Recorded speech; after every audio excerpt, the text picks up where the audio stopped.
Hello, aspirants. Welcome to Nyayaveda Law Academy. I'm Rajneesh Jindal, and today I will be discussing with all of you the most important and the most technical topic of law subjects, that is Section 299 versus Section 300 of IPC. Every aspirant or every law student or even the lawyers or even the judges, they come across the difficulty with respect to differentiation between culpable homicide given under Section 299 and murder given under Section 300 of IPC. So this has become lot of technical kind of topic, you should say, and how to tackle this topic I will be explaining you in the most easiest discussion with all of you. So before I begin, I should mention all of you two recent cases in which Supreme Court has once again said, or you can say once again laid down the difference between these two sections. One of the cases Ajmal versus State of Kerala. So one case is Ajmal versus State of Kerala of last year 2022, and before that there was another case,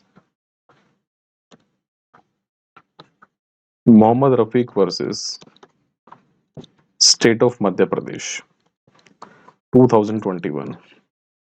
In these two cases, Supreme Court has once again highlighted this importance to decide whether a particular culpable homicide amounts to murder or not. So this is the agenda of this particular video today, and at the end of this video you will be able to say, yes, now I know the difference between section 299 and section 300. The difficulty arises not because this topic is technical.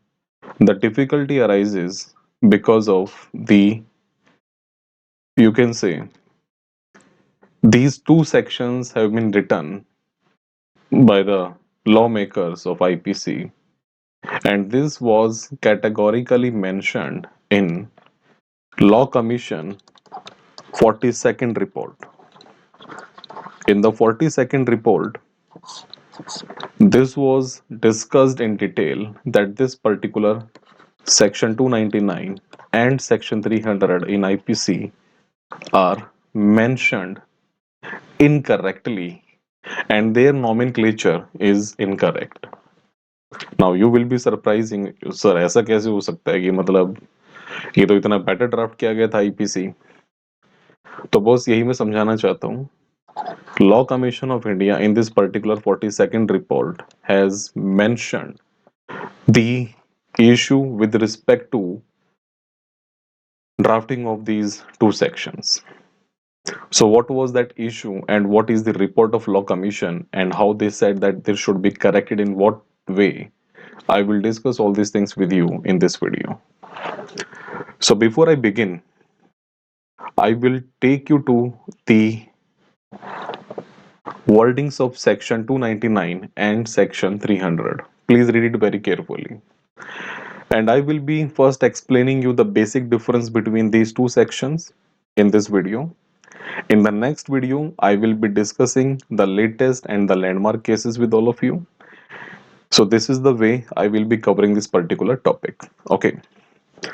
So if you refer this section 299, please read it very carefully, guys. Whoever causes death by doing an act, please mark it. Whoever causes death by doing an act with the intention of causing death. So please highlight this one by one. With the intention of causing death, this is one part. Second, or with the intention of causing such bodily injury as is likely to cause death. This is second part of this section 299. Or now it is third part. With the knowledge that he is likely by such act to cause death, commits the offense of culpable homicide. Okay, this is third part. So you can say section 299 has been divided into three parts. 1, 2, 3. Okay. Then we have been given few illustrations. Then we have been given three explanations as well. So I will discuss all these points one by one. But before that, we will just focus upon the definition given in section 300 with respect to murder. Now section 300 reads, murder, except in the cases hereinafter accepted, culpable homicide is murder if the act, please mind it guys, the act. If you see in section 299 it is an act, but in section 300 it is the act. तो अब आप कहेंगे sir ये an act और the act में क्या है sir, ये तो बस वो ग्रामर में हम पढ़ते थे आर्टिकल्स को लेकर के ए एन दी, ये तो बिल्कुल वही बात है। तो उन आर्टिकल्स की एक इंपॉर्टेंस होती थी गाइस, वो इंपॉर्टेंस यहाँ पर है, that I will discuss with you right now.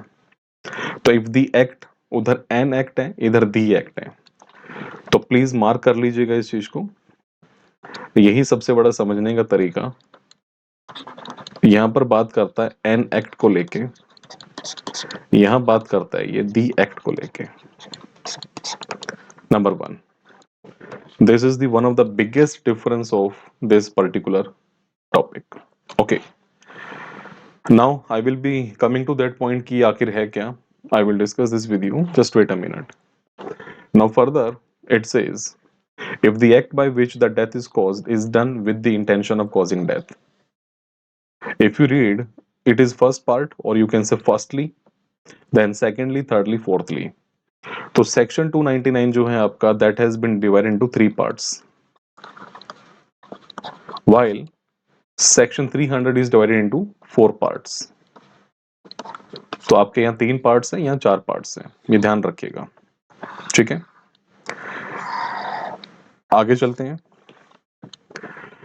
तो firstly is saying if the act by which the death is caused is done with the intention of causing death. If you read section 299 first part, an act with the intention of causing death, same यही है, बिल्कुल same wording है, if the death has been caused with the intention of causing death. तो section 299 का first part और section 300 का firstly both are same. तब दोनों सेम है तो फिर डिफरेंस क्या है, वही बात करेंगे। Now second is, secondly, if it is done with the intention of causing such bodily injury as the offender knows to be likely to cause death of the person to whom it is the harm is caused. Offender knows, this is the main point in secondly, ठीक है, ये mark कर लीजिएगा, बहुत सारी बातें अब एक एक करके समझाऊंगा आपको। ऑफेंडर नोज, इसको ब्रीफ में लिख लीजिए, यहां पर अपना साइड में छोटा सा लिख लीजिए, it is actually subjective knowledge. Subjective knowledge. Then thirdly, if it is done with the intention of causing bodily injury to any person and the bodily injury intended to be inflicted is sufficient in the ordinary course of nature to cause death. If it is done with the intention of causing bodily injury to any person and the bodily injury intended to be inflicted is sufficient in the ordinary course of nature to cause death. This generally we call objective knowledge. This we call objective knowledge.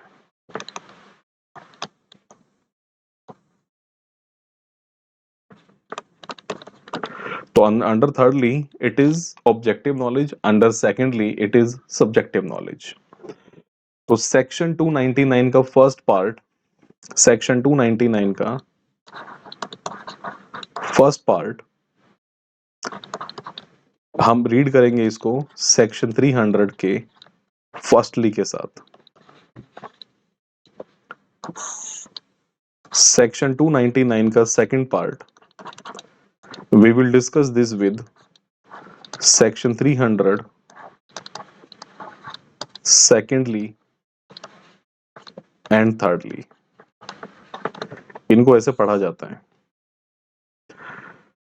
और उसके बाद section 299 का third part we will read this with section 300 fourthly के साथ। तो जरा ये भी देख लेते हैं एक बार। Fourthly, if the person committing the act knows, अगर उसे पता था, वो जानता था, तो यहां पर ऊपर देखिए ध्यान से बच्चों, जो बिल्कुल बेसिक से पढ़ रहे हैं इस चीज को, यहां पर सबसे बड़ा डिफरेंस है कि यहां पर इंटेंशन है, यहां इंटेंशन है, यहां इंटेंशन है। ठीक है, in firstly, secondly, thirdly it is intention, but in fourthly it is knows, यानी कि नॉलेज। तो ये नॉलेज कौन सी है और ये सब्जेक्टिव ऑब्जेक्टिव नॉलेज से डिफरेंट कैसे है, इसकी बात करेंगे। फिर आगे कहता है that it is so imminently dangerous, so imminently dangerous that it must in all probability cause death or such bodily injury as is likely to cause death, and commits such act without any excuse for incurring the risk of causing death or such injury as aforesaid। तो ये आपका this is the criteria how you differentiate this section 299 with section 300 in these three parts. तो सबसे पहले इसकी बात करेंगे। उसके बाद जब आप बात करते हैं सेक्शन 299 को लेकर के और सेक्शन 300 को लेकर के, इनकी पनिशमेंट की बात भी कर लेते हैं। सेक्शन 299 बात करता है कल्पेबल होमिसाइड के नाम से, 300 बात करता है मर्डर के नाम से। सेक्शन 299 की पनिशमेंट गिवन है सेक्शन 304 के अंदर, जबकि सेक्शन 300 की जो आप जो ऑफेंस कमिट करेंगे that has been given in, the punishment is given in section 302। So when you are reading section 299 you will read this along with section 304। आप जब section 300 पढ़ेंगे then you will read this along with section 302। So this is the way you will be covering your this systematic arrangement of murder and culpable homicide। अब question ये आता है कि आखिर गलती कहाँ है, आखिर डिफरेंस कहाँ है, आखिर ये सब, आखिर क्यों सुप्रीम कोर्ट को आज भी 2022 में, 2021 में आज भी ये बात समझानी पड़ रही है, क्यों आज भी ये मैटर्स सुप्रीम कोर्ट के लेवल तक जा रहे हैं, क्यों सुप्रीम कोर्ट बार बार इनके डिफरेंशिएशन को हाईलाइट कर रही है, आखिर कहाँ गलती हो रही है हमसे। तो चलिए अब डिस्कशन को शुरू करते हैं। I hope you must have understood कि आखिर सेक्शन 219 और सेक्शन 300 को पढ़ने का तरीका क्या रहेगा, ये समझना बहुत जरूरी है।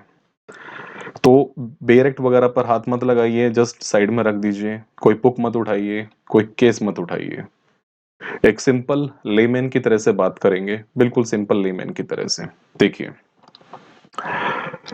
सबसे पहली बात है गाइस, जब आप शुरू करेंगे तो पहले समझ के चलिए कि होमिसाइड क्या है, व्हाट इज होमिसाइड। तो होमिसाइड का मीनिंग है basically killing of a human being by a human being, killing of a human being by human being. तो जब आप होमिसाइड की बात करते हैं तो ध्यान रखिएगा एनिमल के केस में जो किलिंग होती है वो यहाँ कवर नहीं होती, ठीक है, उनके लिए अलग से एक्ट है आपके पास, तो वो यहाँ नहीं आएगा। तो इस होमिसाइड की जो हम बात कर रहे हैं अभी, this is applicable only for the human beings right now. अब होमिसाइड यानी कि killing of the human being by the human being, और now it has two different parts, one is lawful, second is unlawful. तो जो lawful killing है, अब आप कहेंगे सर लॉफुल किलिंग भी होती है क्या, बिल्कुल होती है गाइस। तो लॉफुल किलिंग को लेकर के अगर हम बात करें, इसका मतलब है कि या तो जो एक्सक्यूज्ड है या फिर जो जस्टिफाइड है। अब ऐसी कौन सी किलिंग है जो एक्सक्यूज्ड है या जस्टिफाइड है, उसको लेकर के आप सेक्शन 76 से लेकर के सेक्शन 106 तक हमारे पास एक्सेप्शंस आती हैं। We have been given exceptions in IPC. आप इन एक्सेप्शंस को पढ़ेंगे, एक अलग वीडियो में I will be covering all those exceptions, तो उसको आप ध्यान से देख लीजिएगा। फिलहाल अभी तो जो लॉफुल क्या है, कौन सी है, वो हम अलग कर रहे हैं अभी, तो we will be focusing upon unlawful. जो भी अनलॉफुल किलिंग है उसे कल्पेबल कहा जाता है, कल्पेबल। तो जो भी अनलॉफुल किलिंग है दैट इज कल्पेबल। तो यानी कि कल्पेबल होमिसाइड एक सिंपल वर्ड है कि अनलॉफुल किलिंग। तो यानी कि कल्पेबल होमिसाइड जो वर्ड गिवन है, जो नॉमेनक्लेचर गिवन है सेक्शन 299 का, वो गलत है। यही लॉ कमीशन ने अपनी रिपोर्ट में कहा था। एक्चुअल में जब लॉ मेकर्स इस लॉ को बना रहे थे आईपीसी को, तो वो बेसिकली कल्पेबल होमिसाइड की बात कर रहे थे ओवरऑल एज अ जीनस। तो मतलब मेन कल्पेबल होमिसाइड था। इसके दो पार्ट्स करना चाह रहे थे वो लोग, इसको दो हिस्सों में डिवाइड करना चाह रहे थे। Culpable homicide amounting to murder, one is amounting to murder, and second one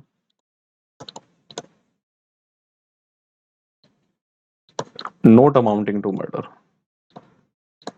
तो एक्चुअल में वो इन डिग्रीज को डिफरेंशिएट करना चाहते थे, बट अनफॉर्चुनेट पार्ट ये था कि वो सब नहीं हो पाया। और अब कैसे भी हो, वो गलती जैसे भी हुई, उन्होंने एक सेक्शन की हेडिंग डाल दी कल्पेबल होमिसाइड और एक की हेडिंग डाल दी मर्डर। हेडिंग होनी चाहिए थी culpable homicide amounting to murder, जो आज आप सेक्शन 300 में रीड करते हैं, और दूसरा होना चाहिए था culpable homicide not amounting to murder, जो सेक्शन 299 में रीड करते हैं। तो लॉ कमीशन ने अपनी रिपोर्ट में कहा था कि इनके नॉमेनक्लेचर को और इनकी सीक्वेंस को चेंज कर दिया जाए। तो law commission has categorically stated that first of all the nomenclature should be changed from culpable homicide and murder, दोनों की हेडिंग को सबसे पहले चेंज करा जाए। तो एक हेडिंग होनी चाहिए culpable homicide amounting to murder, और दूसरी हेडिंग होनी चाहिए culpable homicide not amounting to murder. और साथ में ये कहा था कि जो सेक्शन 299 है उसे बाद में रखिए और सेक्शन 300 को पहले रखिए। अब आपके सामने क्वेश्चन आएगा, ऐसा क्यों? मतलब नॉर्मली तो हम ये सीक्वेंस पढ़ते हैं ना, पहले छोटा ऑफेंस, फिर बड़ा ऑफेंस, फिर उससे बड़ा ऑफेंस, लेकिन यहाँ पहले बड़े ऑफेंस की बात क्यों कर रहे हैं? क्योंकि जब आप सेक्शन 300 और सेक्शन 299 के पार्ट्स में एंटर करते हैं, यहां से गड़बड़ शुरू होती है। लोग यहां से इसे मिस इंटरप्रेट करना शुरू करते हैं। आपको यही नहीं करना। ये कैसे अवॉइड करेंगे गाइस? अब मैं आपको ये समझाने जा रहा हूं कि आपको इस आप what should be the step और step by step process to understand this particular topic. इस पर ध्यान दीजिए। देखिए, अगर हम अभी जो करंट अपना अरेंजमेंट है उसकी बात करें, तो हमारे पास कल्पेबल होमिसाइड के we have been given this culpable homicide of 3 degrees. 3 degrees में गिवन है हमें ये गाइस, 3 डिग्रीज में। तो सबसे पहले culpable homicide amounting to murder. जब culpable homicide amounting to murder के इक्वल है, तो आप इसको सेक्शन 300 में रीड करेंगे और उसकी पनिशमेंट सेक्शन 302 में हो जाएगी। और पनिशमेंट को लेकर के दो तरह की सेंटेंस है, या तो डेथ सेंटेंस या फिर life imprisonment plus fine. Fine तो है ही है, ठीक है। तो अगर कोई बंदा सबसे पहले किसी का मर्डर कर देता है, किसी को मार देता है, तो नॉर्मली हम शुरुआत सेक्शन 299 से नहीं करते। We never go through section 299। अगर आप जज बन जाते हैं तो आपको जज के एंगल से सोचना है। तो जज का एंगल क्या होगा सोचने का? आप सबसे पहले शुरुआत करेंगे सेक्शन 300 को पढ़ने की, कि आप फॉर एग्जांपल आपके सामने केस आता है कि इस बंदे ने इस बंदे का मर्डर कर दिया था, खून कर दिया, मार दिया। अब वो बंदा जिसने मारा, जो एक्यूज्ड है, वो किस ऑफेंस में गिल्टी होगा, कि वो सेक्शन 299 में जाएगा कि सेक्शन 300 में जाएगा?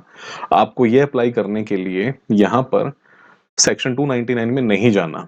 आप सबसे पहले एंटर करेंगे सेक्शन 300 में, उसको एक एक करके चेक करेंगे। अब आप यहाँ पर चेक करेंगे कि जिस एक्यूज ने जिस पर्सन को मारा है, अब आप फर्स्टली, सेकेंडली, थर्डली, फोर्थली करके उसे चेक करेंगे, एनालाइज करेंगे कि वो कौन से वाले स्टेप पे अप्लाई करेगा। अगर वो किसी भी स्टेप पर अप्लाई नहीं करता, तब आप सेक्शन 299 में एंटर करेंगे। लेकिन अगर वो किसी भी फर्स्टली, सेकेंडली, थर्डली, फोर्थली में अप्लाई कर जाता है, फिर आप एक्सेप्शंस को रीड करते हैं। अगर एक्सेप्शन अप्लाई कर जाती हैं, आप 299 में फिर से चले जाएंगे। लेकिन अगर एक्सेप्शन अप्लाई नहीं करती, आप यहीं रुक जाएंगे। तो अब आपको डायग्रामेटिकली समझाने जा रहा हूं, जरा वेट करिएगा। तो सबसे पहली कैटेगरी या first degree of culpable homicide is amounting to murder. Defined under section 300, punishable under section 302, जहां पर डेथ सेंटेंस और लाइफ इंप्रिजनमेंट तक की पनिशमेंट है plus fine. Second, not amounting to murder,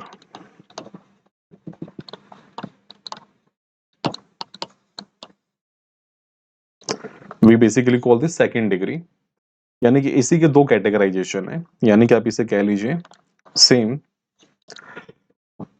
note amounting to murder section 299 में read करेंगे, यहां भी सेक्शन 299 में रीड करेंगे, लेकिन ये डिग्री का डिफरेंस है, और डिग्री कहां गिवन है, सेक्शन 304 के अंदर। सिमिलरली यहां भी सेक्शन 304 के अंदर। अब आप कहेंगे सर ये क्या है, जैसे सेक्शन 299 के 3 पार्ट हैं, सेक्शन 300 के 4 पार्ट्स हैं, 304 के भी 2 पार्ट्स हैं। तो 304 का फर्स्ट पार्ट, 304 का सेकंड पार्ट। तो सेक्शन 304 में 2 लेवल की पनिशमेंट गिवन है। एक पनिशमेंट गिवन है आपकी सेक्शन 304 के फर्स्ट पार्ट के अंदर, जहां पर अगर आप देखेंगे तो जो पनिशमेंट का लेवल है guys, that is life imprisonment और 10 इयर्स तक की इंप्रिजनमेंट प्लस फाइन। लेकिन जब आप सेक्शन 304 के सेकंड पार्ट को चेक करेंगे तो वहां पर पनिशमेंट गिवन है 10 इयर्स और फाइन और बोथ। तो बेसिकली जब हम बात करते हैं कि डिग्रीज के बेसिस पे, जब आप रीड करते हैं बॉस कि डिग्री के बेसिस पे कैसे डिफरेंशिएशन है, देखिए इसको एक सिंपल एग्जांपल से समझ के देखते हैं।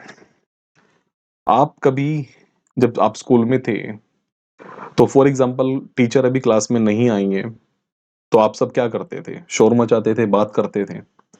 अब एक क्लास की सिचुएशन क्या होती थी कि एक तो बच्चे सारे शोर मचा रहे हैं, अब सारे शोर नहीं मचाते हैं, होता क्या है, कुछ होते हैं जो बिल्कुल गदर मचा रखा होता, जिन्होंने एकदम सन्नी पाजी की तरह से एकदम गदर मचा रखा है कि भाई हम ये कर देंगे, वो कर देंगे, उखाड़ फेंकेंगे। तो जो बिल्कुल एकदम गदर मचाए हुए होते हैं, जिनका हाई लेवल होता है। एक होते हैं वो जो शोर मचा रहे हैं, चीख रहे हैं, लेकिन कंट्रोल में। और तीसरे वो होते हैं जो बस बातें कर रहे होते हैं, आज मेरे घर में ये हुआ था, मेरे घर में ये हुआ था। अब जब टीचर एंटर करती हैं तो क्या वो तीनों लेवल के पर्सन को सेम पनिशमेंट दे सकती हैं? नहीं। तो जिन्होंने एकदम गदर मचा रखा था, गदर, उन्हें हाई लेवल की पनिशमेंट मिलेगी। जिन्होंने हल्का गदर मचा रखा था उन्हें थोड़ी कम पनिशमेंट मिलेगी। और जो बेचारे मासूम से बातें कर रहे थे बस घर की यार खाने की, उन्हें थोड़ी कम पनिशमेंट। तो पनिशमेंट का लेवल मैटर करता है। तो पनिशमेंट मेक सेंस, तो पनिशमेंट की कैटेगरीज बढ़ जाती हैं। तो इसी तरह से यहां पर ये first degree, second degree, third degree. तो कल्पेबल होमिसाइड में 3 डिग्रीज पर इसको डिवाइड किया गया है पनिशमेंट के बेसिस पे। तो जहां पर काफी सीरियस पनिशमेंट है, काफी स्ट्रिक्ट पनिशमेंट है, सेक्शन 302 में फर्स्ट डिग्री। सेक्शन 304 के 2 पार्ट्स हैं, फर्स्ट एंड सेकंड पार्ट।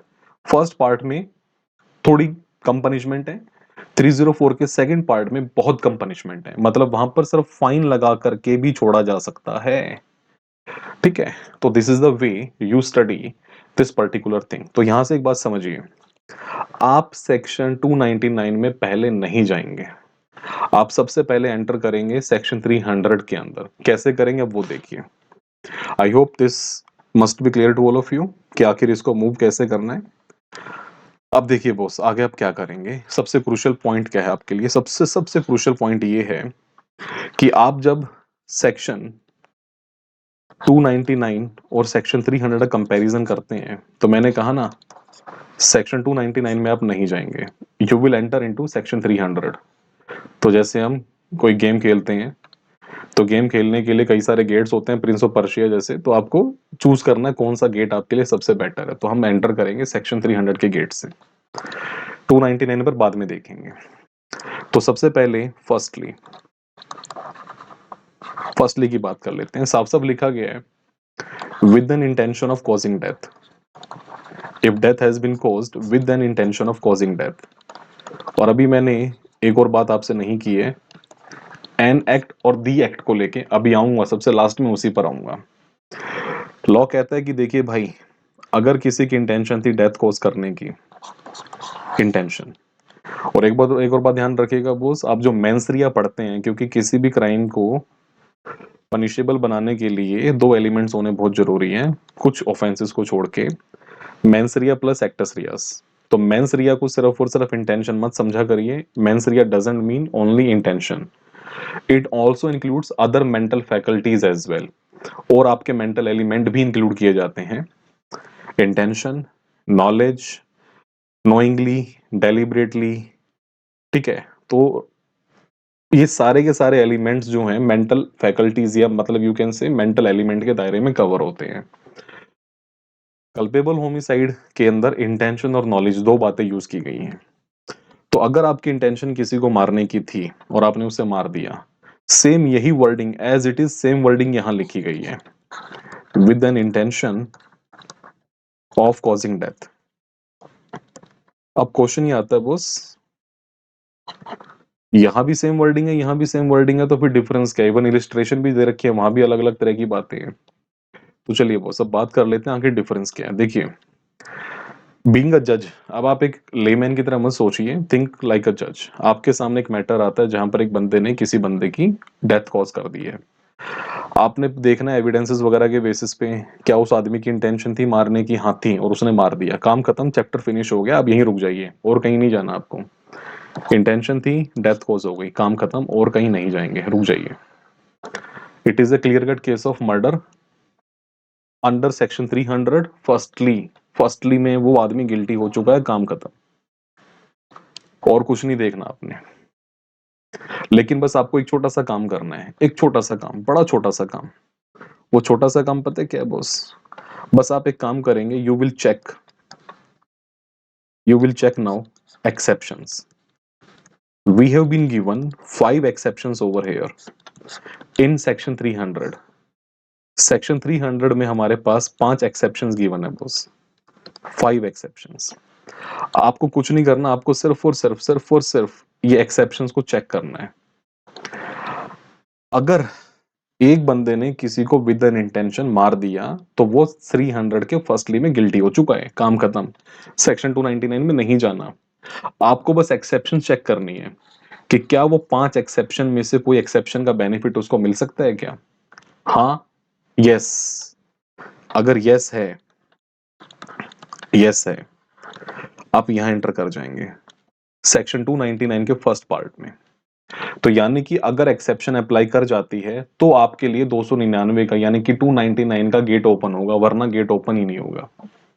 जैसे प्रिंस ऑफ पर्शिया हम गेम खेलते थे ना, ऐसे ही होता था कि जैसे अगर आपके पास एक तरह की पावर मिल गई तो एक गेट ओपन हो जाएगा, रास्ता निकल आएगा। तो ये रास्ता वही है। तो अगर किसी पर्सन की इंटेंशन थी डेथ कोज करने की और उसने डेथ कोज कर दी, लेकिन एक्सेप्शन अप्लाई कर गई, तो वो पर्सन सेक्शन 300 के फर्स्टली में गिल्टी नहीं होगा। That person will be guilty under section 299 first part, और उसकी पनिशमेंट होगी, क्योंकि आपको मैंने बताया था सेक्शन 299 के फर्स्ट पार्ट की पनिशमेंट गिवन है सेक्शन 304 के फर्स्ट पार्ट में। That's all. लेकिन अगर एक्सेप्शन अप्लाई नहीं करती, if exception is not applicable, no, exception doesn't apply, any of the exception doesn't apply, तब वो यहीं पर गिल्टी माना जाएगा और उसकी पनिशमेंट होगी सेक्शन 302 में। सिंपल, मैटर खत्म। तो पहले ये समझ के देखिए, 299 में नहीं घुसना, वहां मत जाइए, रुक जाइए। प्रैक्टिकली सेक्शन 299 का फर्स्ट पार्ट एक्टिवेट नहीं होता। आपका सबसे पहले आप एंटर करेंगे सेक्शन 300 में, चेक करेंगे क्या उसकी इंटेंशन मारने की थी, हाँ, एक्सेप्शन अप्लाई करिए, चेक करिए, हाँ एक्सेप्शन अप्लाई करती हैं, तो वो 299 के फर्स्ट पार्ट में गिल्टी होगा और उसकी पनिशमेंट होगी सेक्शन 304 के फर्स्ट पार्ट में। लेकिन अगर कोई भी एक्सेप्शन अप्लाई नहीं करती तो वो सेक्शन 300 के फर्स्टली में गिल्टी होगा और सेक्शन 302 में पनिशमेंट हो जाएगी, काम खत्म। लेकिन उस आदमी की इंटेंशन उसको मारने की नहीं थी, सिर्फ बॉडीली इंजरी कॉज करने की थी। उसकी इंटेंशन जो थी, intention was not of causing death, उसकी इंटेंशन थी कॉजिंग ऑफ बॉडीली इंजरी। वो मारना नहीं चाह रहा था उसको, सिर्फ बॉडीली इंजरी कॉज करना चाह रहा था, लेकिन वो मर गया। नहीं पता था हमें, लेकिन वो मर गया। अब क्या करें? अब जरा ध्यान से देखिए बॉस, सबसे बड़ी बात क्या है यहाँ? सबसे बड़ी बात है कि सेक्शन 219 और सेक्शन 300 में एक सबसे बड़ा डिफरेंस है यहां पर, अब जो हम पढ़ेंगे, डबल मेंसरिया का। डबल मेंसरिया, एक आपकी इंटेंशन है मारने की, एक आपकी इंटेंशन है वो यहाँ पे, if you see one of your intention is causing of bodily injury, और उस बॉडीली इंजरी की वजह से अगर आप आगे देखें सेकेंडली में, if it is done with the intention of causing such bodily injury as the offender knows to be likely to cause the death of the person. अब ये कैसे होगा देखिए, प्लस आपको मैंने बताया था बॉस सब्जेक्टिव नॉलेज।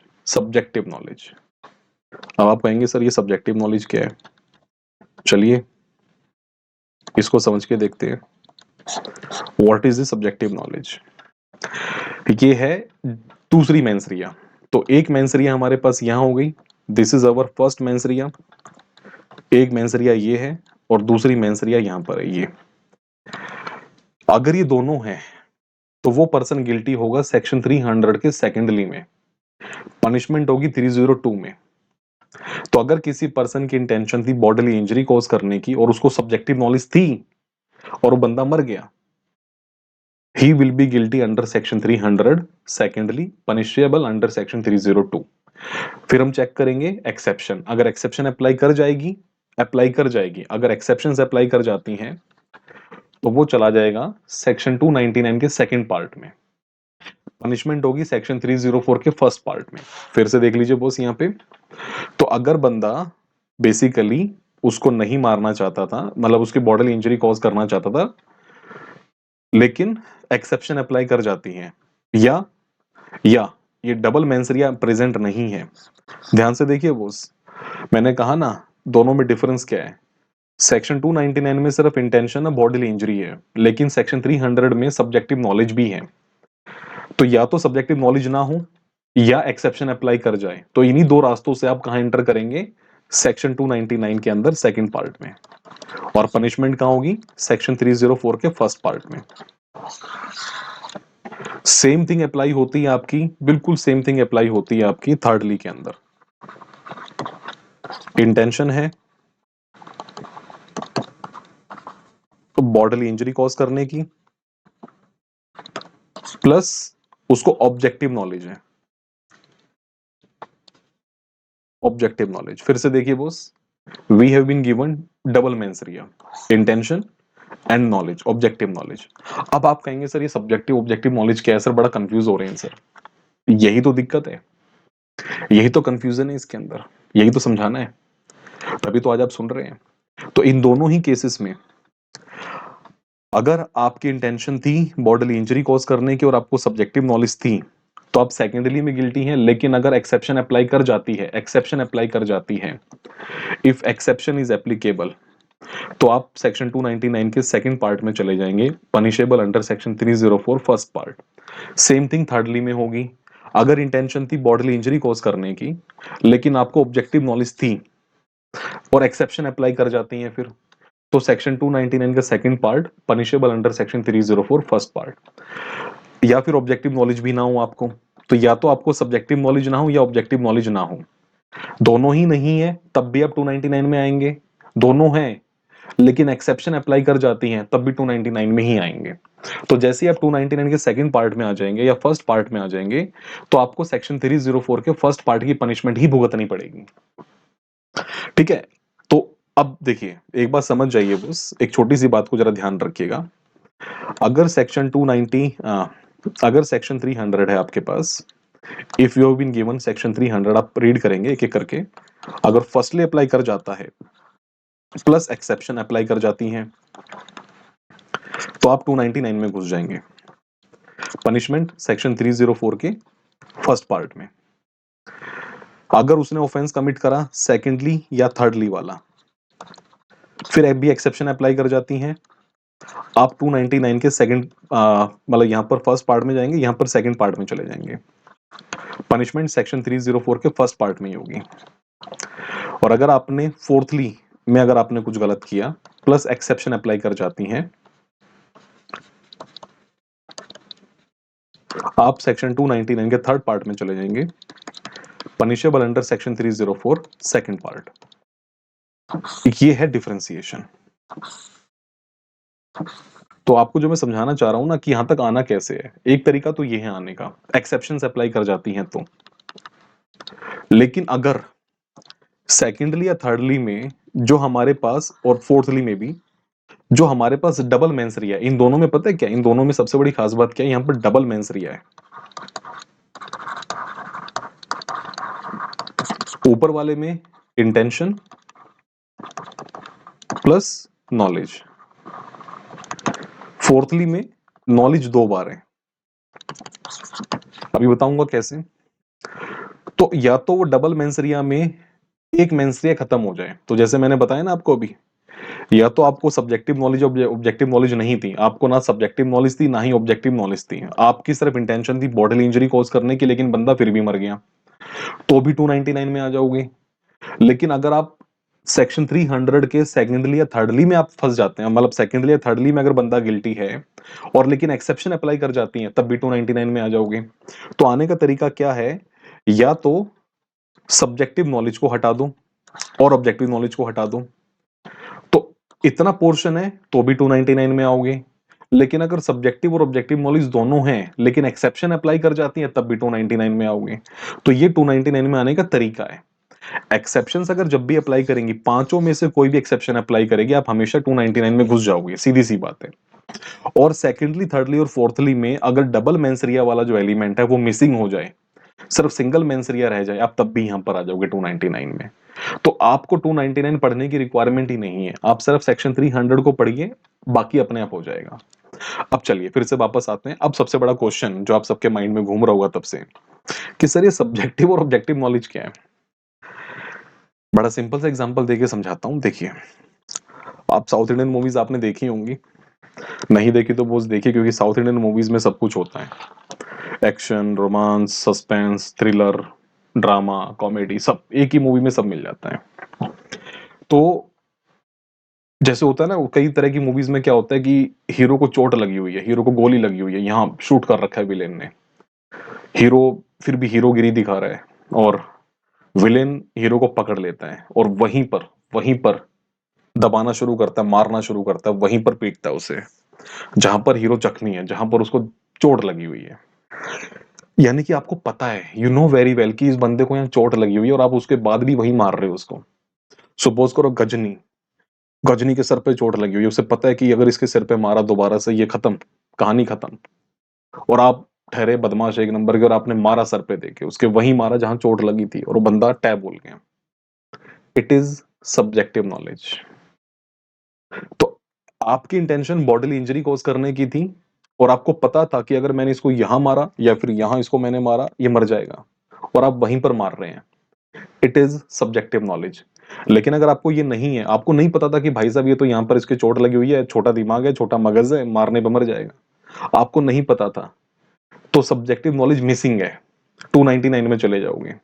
लेकिन आपको पता था, अरे यार ये मैं इसको यहां मारूंगा ना, क्योंकि मैं तो ठहरा विलेन, सुपर विलेन, और ये ठहरा हीरो, यहीं पर इसको मारता हूँ, यहीं दबाता हूँ, वहां गोली लगी हुई थी, आपने वहीं पर जो है लोहे की रोड घुसा दी, मर गया बंदा। It is subjective knowledge. तो उस केस में पर्सन गिल्टी होगा सेक्शन 300 के सेकेंडली में।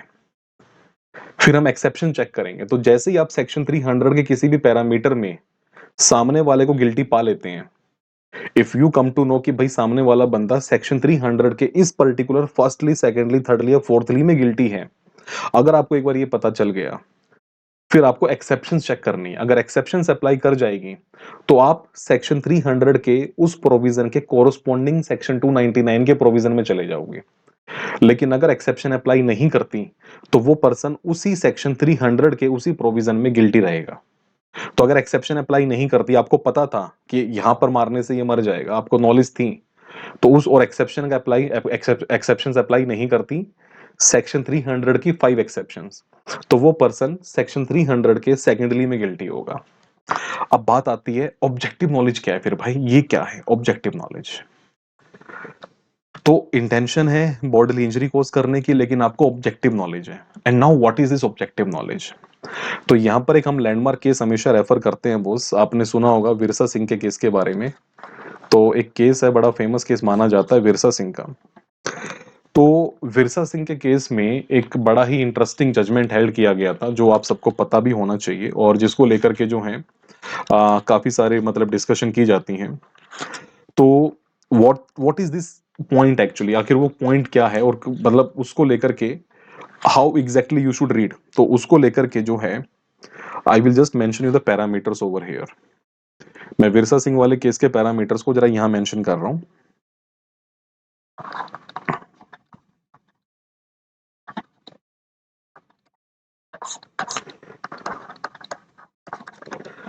1958 का केस है बोस, ये विरसा सिंह वाला।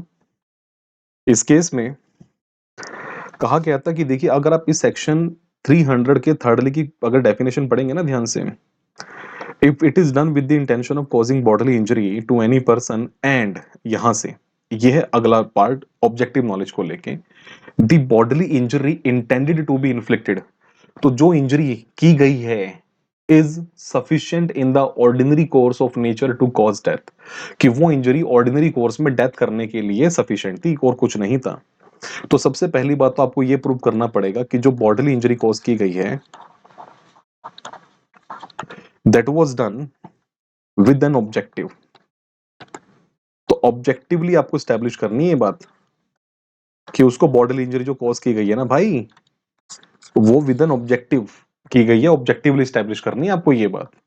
सेकंड, और ये प्रूव कैसे करा जाएगा, बेसिकली नेचर ऑफ इंजरी के बेसिस पे, कि क्या वो इंजरी इतनी खतरनाक थी कि वो वाकई में मतलब डेथ कॉज कर सकती थी। और थर्डली, यहां पर उस पर्सन की उस तरह की इंजरी को कॉज करने की इंटेंशन भी होनी चाहिए, उस तरह की इंजरी को कॉज करने की उसकी इंटेंशन भी होनी चाहिए, और यू शुड से कि उसको उस चीज की नॉलेज भी होनी चाहिए। ठीक है, उसे पता होना चाहिए कि जो मैं नॉलेज कॉज कर रहा हूँ ये इतनी खतरनाक है कि भाई साहब ये मर जाएगा। और सबसे बड़ी बात, that injury should be sufficient in the ordinary course, इसका मतलब है कि sufficient, sufficient means very high probability, कि मरना ही मरना था, श्योर था, श्योर था, बंदा बच नहीं सकता था।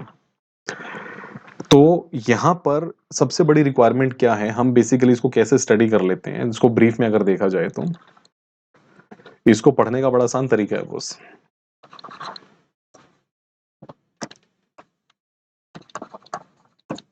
नेचर ऑफ इंजरी, कि जो इंजरी आपने कॉज की है वो सिंपल इंजरी है या फिर सीरियस इंजरी है या फिर ग्रीवियस इंजरी है शुड से। ठीक है, नंबर एक। सेकंड, नेचर ऑफ वेपन, जिस वेपन से आपने उसको मारा है वो वेपन कैसा है। तो अगर हम बात करें वेपन को लेकर के, तो मतलब वो कोई डेडली वेपन था या फिर कोई सिंपल वेपन था। ठीक है, आप इसकी बात भी कर सकते हैं। तो वो कोई सिंपल वेपन है, कोई नॉर्मल वेपन है, या फिर वो एक डेडली वेपन से आपने उसे यूज किया है। And last, part of the body, कि वो किस बॉडी के किस पार्ट पर उसको आप उस इंजरी को आपने इन्फ्लिक्ट किया। तो अगर सपोज करिए कि अगर वो बॉडी पार्ट जो है काफी सेंसिटिव बॉडी पार्ट है, अगर मैं कहूँ एक नॉर्मल बॉडी पार्ट पर आप अगर अटैक करते हैं और एक सेंसिटिव पार्ट पर अटैक करते हैं, तो फॉर एग्जांपल इसको जरा समझ के देखते हैं। नॉर्मली कहानी है कि अगर आप एक ग्रीवियस इंजरी डेडली वेपन से सेंसिटिव पार्ट पर कॉज करते हैं, तो इन तीनों चीजों की वजह से जो डेथ की सर्टेनिटी है, डेथ के चांसेस हैं, वो सर्टेन हो जाएंगे, मतलब डेथ सर्टेन हो जाएगी। तो डेथ का होना फाइनल है, बिल्कुल फाइनल है, मरना ही मरना उस आदमी ने। लेकिन अगर मान लीजिए यहाँ पर सिंपल इंजरी है, सिंपल वेपन है, कोई डेडली वेपन नहीं है, और नॉर्मल बॉडी पार्ट पर आप अटैक करते हैं, फॉर एग्जांपल आपके हाथ में एक डंडा है और आपने डंडा जो है भाई साहब मेरे हाथ पे मारा, हाथ टूट गया, तो मरने के चांसेस नहीं है उसके अंदर। लेकिन आपके हाथ में डंडा है भाई साहब, तेल पिलाया हुआ कई दिनों का, और आपने मारा मेरे यहाँ छोटे मगज पे, जहां पर भाई साहब मैं पहले से थोड़ा सा कम दिमाग का हूँ मान लीजिए, और आपने यहाँ मारा बड़ी फोर्स के साथ, एकदम फोर्स के साथ, जैसे मतलब सुपरमैन टाइप, आदमी कोई भी टाइप बोल जाएगा।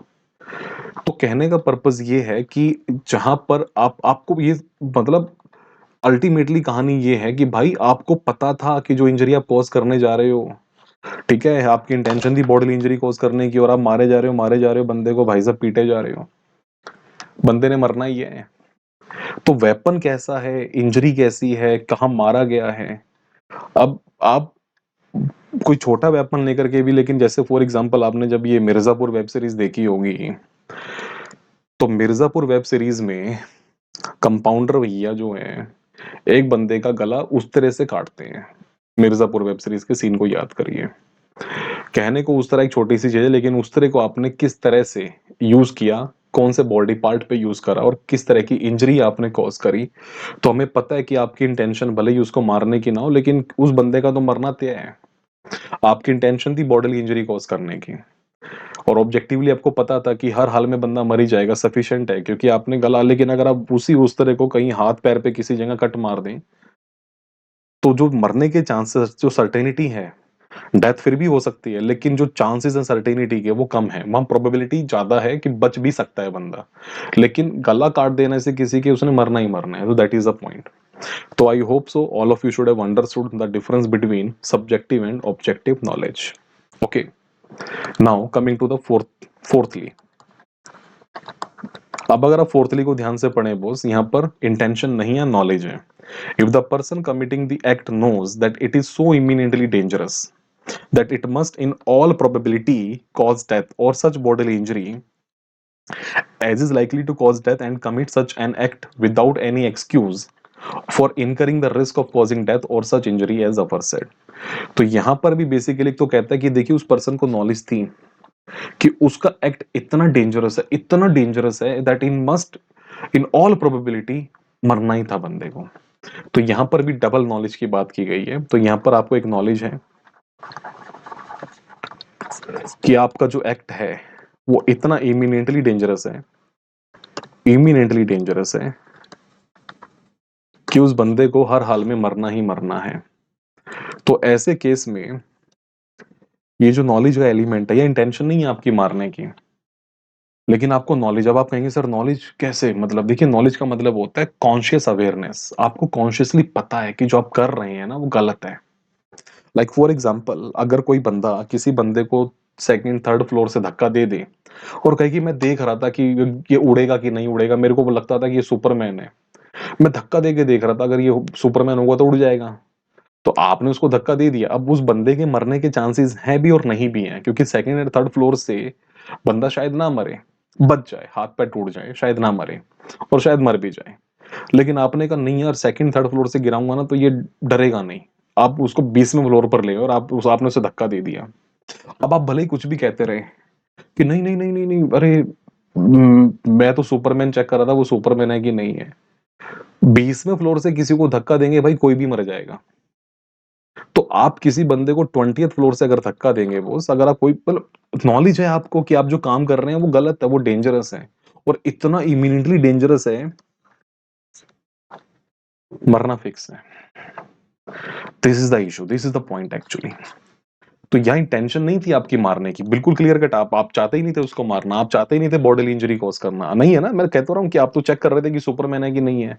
आपको डाउट था, आपका दोस्त आपसे झूठ बोलता है, जैसे स्पाइडरमैन का दोस्त था। तो आपको लग रहा है कि यार नहीं यार ये झूठ है, मतलब ये मेरे को नहीं लग रहा कि ये सुपरमैन है कि नहीं है, लेकिन आप सोच रहे हैं कि चेक कर लेता हूं एक बार। तो आपकी इंटेंशन नहीं है। इंटेंशन तो क्या है बेसिकली, आप एक एक्ट करना चाहते हैं, आपका आपका अल्टीमेट ऑब्जेक्टिव क्या है, ठीक है। लेकिन बात आती है नॉलेज को लेकर के। तो नॉलेज के अंदर आपको कॉन्शियसली पता है आपको कि आप जो कर रहे हैं ना उसमें जान भी जा सकती है किसी की। तो अगर वहां पर जान जाने के चांसेस, किसी की डेथ होने के चांसेस हाई है, सर्टेन है, प्रोबेबिलिटी नहीं सर्टेनिटी है, it is a case of fourthly. तो फोर्थली अगर अप्लाई कर जाएगा और एक्ट इमिनेंटली डेंजरस था, तो वो पर्सन सेक्शन 300 के फोर्थली में गिल्टी होगा। फिर आप एक्सेप्शंस को चेक करेंगे, एक्सेप्शंस अप्लाई कर जाएगी तो वो पर्सन सेक्शन 299 के थर्ड पार्ट में चला जाएगा। एक्सेप्शंस, 5 एक्सेप्शंस है, अभी बात करेंगे उसकी भी। लेकिन अगर एक्सेप्शंस अप्लाई नहीं करती तो वो पर्सन यहीं पर गिल्टी हो जाएगा और उसको पनिशमेंट 302 में मिल जाएगी। लेकिन अगर आपको पता था कि यार जो मैं कर रहा हूं वो गलत है, लेकिन एक्ट इतना इमिनेटली डेंजरस नहीं है, अगर ये पार्ट मिसिंग हो जाए तो भी आप कहां चले जाएंगे, 299 के थर्ड पार्ट में, जिसकी पनिशमेंट सेक्शन 304 के सेकंड पार्ट में है। तो Bose this is the way you read section 299 and section 300। आपको इस तरह से इन सेक्शंस को रीड करके चलना है, ना कि सीधा सीधा बुक्स उठाई, बेरेक्ट उठाया, बुक्स उठाई, पढ़ना शुरू कर दिया। अगर आपने आईपीसी सेक्शन 299 से पढ़ना शुरू किया और फिर सेक्शन 300 को पढ़ा, आप लाइफ तक जिंदगी भर आप यही गलती करोगे कि इन दोनों में डिफरेंस क्या है, और क्वेश्चंस में गलती करेंगे। और क्वेश्चंस को छोड़िए, जब आप सीट पर बैठेंगे फैसला लेने के लिए तो आपसे फिर ये गलती होना लाजमी है। लेकिन अगर आप इस सेक्शन 300 के अंदर एंटर करके चीजों को चेक करें के करके, तो सपोज करिए अगर आपके पास एक केस आता है कि एक बंदे ने एक बंदे को इतना मारा कि वो मर गया।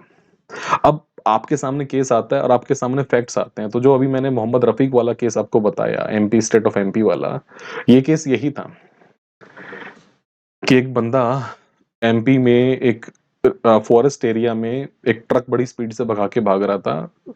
फॉरेस्ट ऑफिसर्स ने इशारा किया रुकने का, वो नहीं रुका, तो एक पुलिस ऑफिसर पीछे भागता है पकड़ने के लिए, कैच करने के लिए। ट्रक पे लटक जाता है, लेकिन वो जो ड्राइवर था वो ध्यान नहीं रखता और वो उसको धक्का दे देता, और वो पुलिस वाला बंदा जो था वो नीचे गिर जाता है और ट्रक के नीचे आने से उसकी डेथ हो जाती है। अब क्वेश्चन था कि क्या ये मर्डर है या culpable homicide, not amounting to murder है। तो आप जब भी कभी बात करेंगे बोस, आप हमेशा बोलेंगे, आप ये नहीं बोलेंगे कल्पेबल होमिसाइड है कि मर्डर है, नहीं। ये बोल देंगे तो गलत हो गया, क्योंकि कल्पेबल होमिसाइड तो पूरा जीनस है, इसकी स्पीशीज हैं, इसके इसके दो पार्ट्स हैं। Culpable homicide amounting to murder, defined under section 300, punishable under section 302, and culpable homicide not amounting to murder, defined under section 299, punishable under section 304, either part 1 or part 2. This is the way you should tell this particular punishment. ठीक है।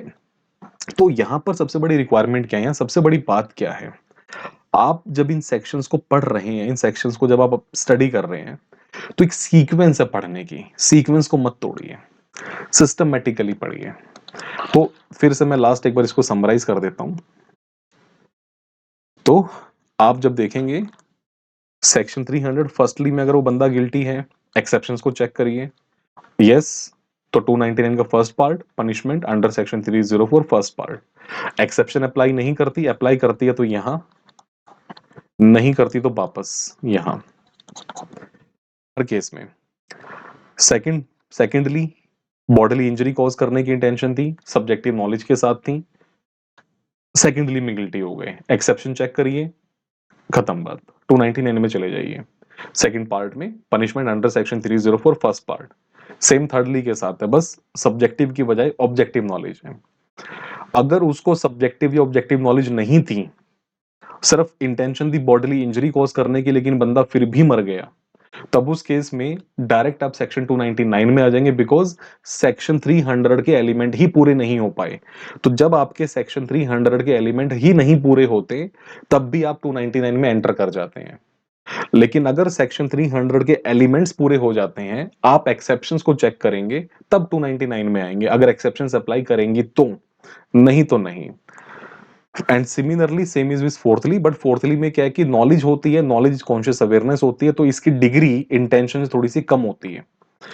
तो इसीलिए इसकी जो punishment यहां रखी गई है, क्योंकि अगर एक्सेप्शन अप्लाई कर जाती हैं तो भी 299 के थर्ड पार्ट में एंटर करेंगे, पनिशमेंट 304 के सेकंड पार्ट में होगी। लेकिन अगर इमिनेंटली डेंजरस एक्ट नहीं था, तो बाय डिफॉल्ट आप सेक्शन 299 के थर्ड पार्ट में एंटर करेंगे, पनिशमेंट सेक्शन 304 के सेकंड पार्ट में होगी। तो आपके लिए ये पूरा का पूरा जो ये चार्ट है ना बॉस, ये आपके लिए मैटर करता है और कुछ आपको मैटर नहीं करता। This is all about, you can say, section 299 and section 300 का डिफरेंस। अब क्वेश्चन आता है कि एक्सेप्शंस कौन कौन सी हैं, एक्सेप्शंस का क्या पैरामीटर्स हैं। केस मैं आज डिस्कस नहीं करूंगा, I will discuss case in the next lecture. अभी क्यों नहीं, क्योंकि सबसे पहले बेसिक समझना सीखिए। अगर एक बार बेसिक क्लियर हो गया ना, सब कुछ आसान है। लेकिन पहले से ही केसेस को घुसा दो, और क्योंकि केसेस के अंदर दिक्कत क्या है, परेशानी ये आती है कि जो केस आप पढ़ रहे हैं किस स्टेज का पढ़ रहे हैं, ट्रायल कोर्ट का पढ़ रहे हैं कि हाई कोर्ट का पढ़ रहे हैं कि सुप्रीम कोर्ट का पढ़ रहे हैं, कि या फिर उसके बाद उस पर्टिकुलर केस को सुप्रीम कोर्ट या किसी हाई कोर्ट ने किसी और जजमेंट के अंदर किसी और तरह से टैकल किया था। ये एक सबसे बड़ा इश्यू है। तो इसीलिए पहले कंसेप्ट क्लियर करिए, फिर आप जो भी केस पढ़ेंगे उसके बाद ये भी चेक करिए क्या उस केस की पोजीशन आज की डेट में चेंज हो चुकी है या वही कंटिन्यू कर रही है। ये ध्यान रखिएगा, क्योंकि लास्ट ईयर हरियाणा के केस में यही हुआ था। हरियाणा जुडिशियल सर्विसेज के केस में एक केस आया था जो कि प्लानिंग ऑर्डर केस था बेसिकली, और लोगों ने यस यस यस कर कर मार्क कर दिया कि हाँ ये मर्डर का केस नहीं है, क्योंकि प्लानिंग ऑर्डर में यही हुआ था। आई विल डिस्कस कि इस केस में था क्या।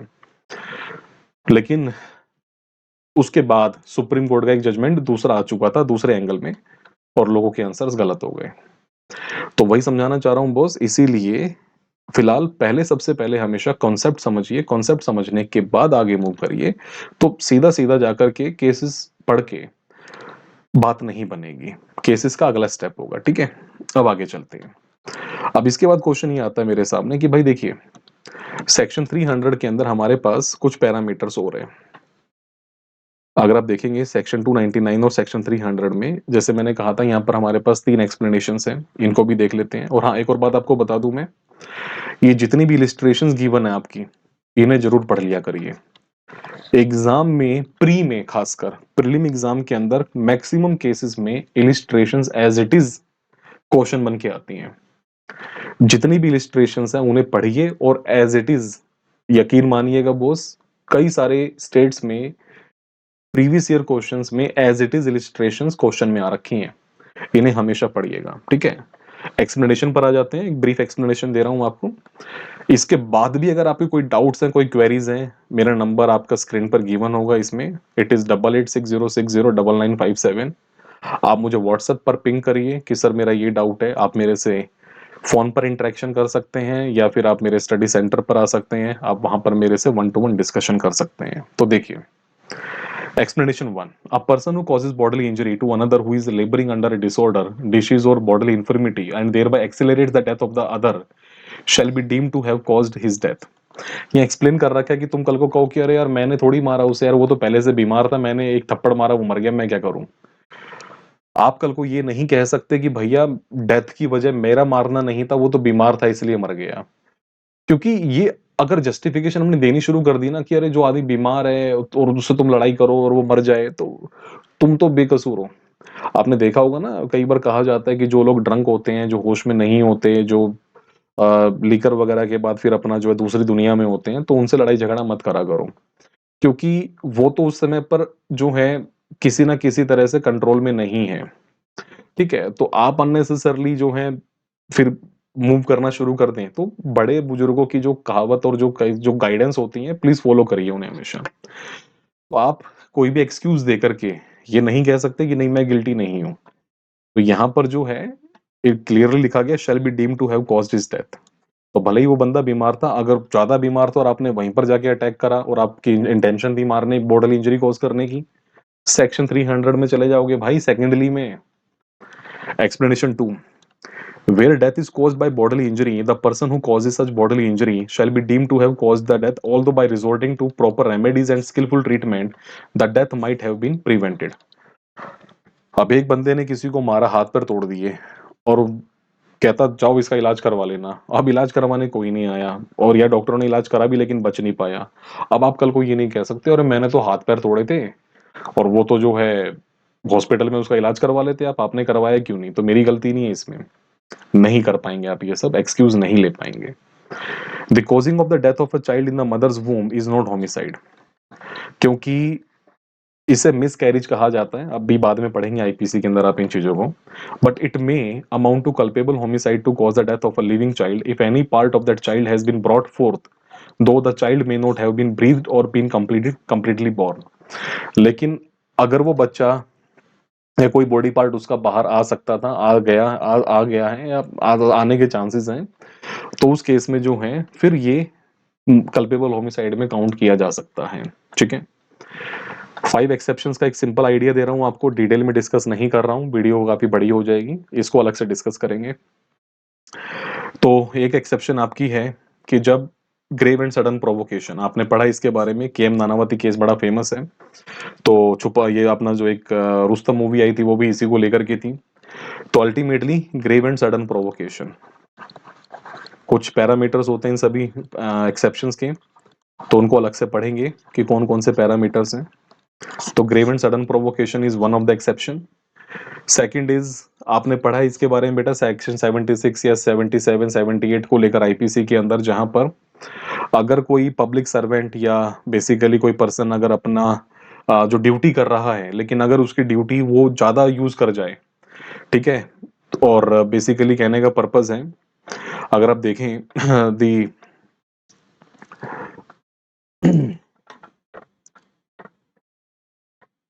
एक्सेप्शन सेकंड में आ जाते हैं, इधर है, culpable homicide is not murder if the offender in the exercise of the good faith of the right of private defense of person or property exceeds the power given to him by law and causes the death of the person against whom he is exercising such right of defense without premeditation. तो अगर कोई बंदा basically अपने right of private defence को use करता है और उसके चक्कर में अपनी पावर को ज़्यादा यूज कर जाता है, जब हम राइट ऑफ प्राइवेट डिफेंस की बात करते हैं सेक्शन 96 से लेकर के 106 तक के हमारे पास सेक्शंस हैं। और सिमिलरली जो है हमारे पास एक और है पब्लिक सर्वेंट को लेके, जो मैं अभी कह रहा था आपसे एक्सेप्शन नंबर 3 के अंदर, कि अगर कोई पब्लिक सर्वेंट अपनी ड्यूटी कर रहा है लेकिन ड्यूटी करते करते वो अपनी पावर्स को एक्सीड कर जाता है, तो ऊपर वाला है राइट ऑफ प्राइवेट डिफेंस को लेके, नीचे वाला 76, 77, 78 को लेकर के स्पेसिफिकली, और ये 96 से लेकर 106 तक के जो राइट ऑफ प्राइवेट डिफेंस के सेक्शंस हैं। तो अगर आप अपने आरपीडी को ज्यादा यूज कर दें या पब्लिक सर्वेंट अपनी ड्यूटी को ज्यादा एक्सीड कर जाए, तब इन दोनों ही केसेस में अगर किसी की डेथ कोज हो जाती है तो वो सेक्शन 300 के लेवल पर गिल्टी नहीं होगा person, he will be guilty at a lower level, जो कि 299 में जाकर के प्रूव होगा। एक्सेप्शन 4 की बात करते हैं तो यहाँ पर बेसिकली जो है सडन फाइट को लेके, कि जब होता है ना, हमने देखा कि sudden fight, all of a sudden दो लोग लड़ने लग जाते हैं और फिर लड़ाई में किसी की जान चली जाती है, तो वो यहाँ आता है एक्सेप्शन 4 के अंदर। एंड लास्ट एक्सेप्शन 5, अगर 18 साल से ऊपर का बंदा अपनी कंसेंट देता है, ठीक है, और कंसेंट की वजह से उसकी डेथ होती है, तब उस केस में एक्सेप्शन 5 अप्लाई करती है। तो दीज आर द 5 एक्सेप्शंस जो कि आपको हमेशा ध्यान रखनी है कि जब भी आपके सामने कोई केस आता है जहां पर किसी बंदे को मारा गया है, तो आपको सेक्शन 300 को स्टडी करना है एक एक करके। फर्स्टली को पढ़े, पहले अप्लाई करता है तो एक्सेप्शन पढ़िए, एक्सेप्शन अप्लाई करती हैं तो 299 में घुस जाइए, नहीं करती तो section 300 firstly, same secondly, thirdly, fourthly. अगर ये अप्लाई कर जाते हैं एक्सेप्शंस को चेक करिए, 299 के कोरस्पॉन्डिंग सेक्शन में चले जाइए, कोरस्पॉन्डिंग पार्ट में। अगर सेक्शन 300 के ही पैरामीटर्स फुलफिल नहीं होते तो सेक्शन 299 में आ जाएंगे आप। So this is the way you should study section 299 and section 300। आप इन्हें पढ़िए, आपके जो भी क्वेरीज, जो भी डाउट्स हैं, please let me know. Number screen पर है आप सभी के, in the beginning of this video. आप जाकर के इसको, you can just explain me or just come to me and you can ask me, you can take any of your doubts। तो जो भी अभी queries, I will take all those queries in 1-to-1 interactive session. ठीक है, तो आज की video में फिलहाल इतना ही guys. We will meet in the next video regarding further discussion on the same topic, and along with that I will discuss exceptions given from section 76 till section 106. For the time being, thank you all of you, thank you very much।